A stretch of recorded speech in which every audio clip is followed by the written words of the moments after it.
আবারও মুর্শিদাবাদে বোমা বিস্ফোরণ, আর এবার বোমা বিস্ফোরণে মৃত্যু হলো এক মহিলার। ঘটনায় ব্যাপক চাঞ্চল্য ছড়ালো ডোমকলে। জানা যায় শুক্রবার বেলা 11টা নাগাদ ডোমকলের ঘোড়ামারা এলাকায় একটি গৃহস্থ বাড়িতে বোমা বিস্ফোরণ হয়, আর যার ফলে মৃত্যু হয় এক মহিলার। তবে ঘটনার চাঞ্চল্য ছড়িয়েছে এলাকায়। বোমা বিস্ফোরণের তীব্রতা এতটাই ছিল যে পার্শ্ববর্তী এলাকার বাড়ি ঘর পর্যন্ত কেঁপে ওঠে।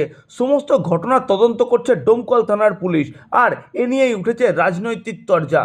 প্রত্যেক রাজনৈতিক ব্যক্তিত্ব এক এক মত দিয়েছেন। এদিন আমাদের সংবাদ প্রতিনিধিকে আনুমানিক বিকেল 5টা নাগাদ বহরমপুর সাংগঠনিক জেলা বিজেপির জেলা কমিটির সদস্য লালটু দাস বলেন, বোম বলই হলো এখন তৃণমূলের বল। তিনি সম্পূর্ণরূপে তৃণমূলকেই দায়ী করছেন এবং তার পাশাপাশি এক শ্রেণীর প্রশাসনকেও তিনি দায়ী করলেন।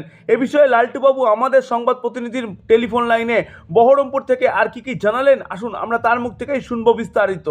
দেখুন, ওটা মুর্শিদাবাদ জেলা এখন বোমের বারুদের ধুয়োর গন্ধে মিশে গেছে। শিল্প কলকারখানা নেই। কলকাতার নবান্নতে বসে মমতা ব্যানার্জি মুখ্যমন্ত্রী ওখান থেকে এই বোমের ধোঁয়া দেখে আর বলে শিল্প। বোম শিল্প এখন একটাই শিল্প। বোম বলই তৃণমূলের বল। আর যতদিন তৃণমূল থাকবে বোম গুলি বারুদ থাকবে। বোম ছাড়া তৃণমূল নেই।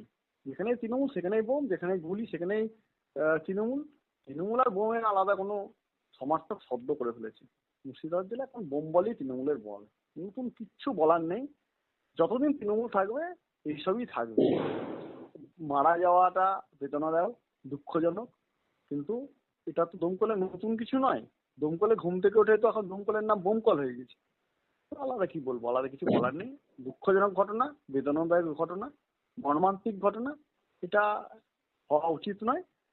আর আপনি তো জানেন, আপনাদেরকে কি বলবো, ওটা মুর্শিদাবাদ জেলা। খালি দমকল কেন, হরিয়ারপাড়া দমকল, জলঙ্গি, রানীনগর, তারপরে আপনার এদিকে সালার, ভরতপুর, কোন জায়গা বাদ দেবেন? গোটা মুর্শিদাবাদ জেলাতে এখন বোমের বারুদের স্তূপে ভর্তি হয়েছে। তা আলাদা কিছু বলার নেই। তৃণমূল আর মানে বোমের মধ্যে কোনো পার্থক্য কিছু নেই। ওরা নিয়েই সব ঘুরে বেড়াচ্ছে। আর কি, যতদিন তৃণমূল থাকবে এসব থাকবে।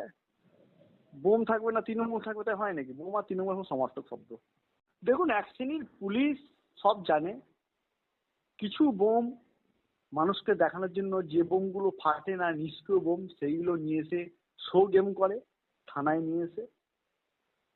এখানকার পুলিশ, এক শ্রেণীর পুলিশ সব জানে। আজকে কেউ কাউকে, তৃণমূল নেতা কেউ কাউকে ভরসা পায় না, বিশ্বাস পায় না। বোম গুলি বারুদ নিয়ে ঘুরে বেড়াতে হয়।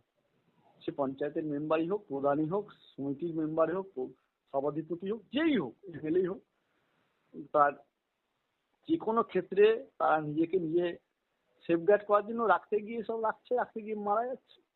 কেউ কাউকে ভরসা পাচ্ছে না, বিশ্বাস পাচ্ছে না, বিশ্বাস করতে পারছে না। তৃণমূলের কোনো নেতাকে ভরসা পাচ্ছে না, বিশ্বাস করতে পারছে না, কখন কে কাকে মেরে দেবে। মারাত্মক পরিস্থিতি মুর্শিদাবাদ জেলার।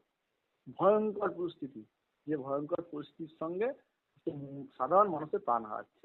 এটাই খুব দুঃখের। নেতায় নেতায় মারামারি হলে ঠিক আছে, হতে পারে, কিন্তু আজকে সাধারণ মানুষ প্রাণ হারাচ্ছে। কারা যাচ্ছে, সাধারণ মানুষ মারা যাচ্ছে। এর আগেও ঘটনা ঘটেছে না একবার?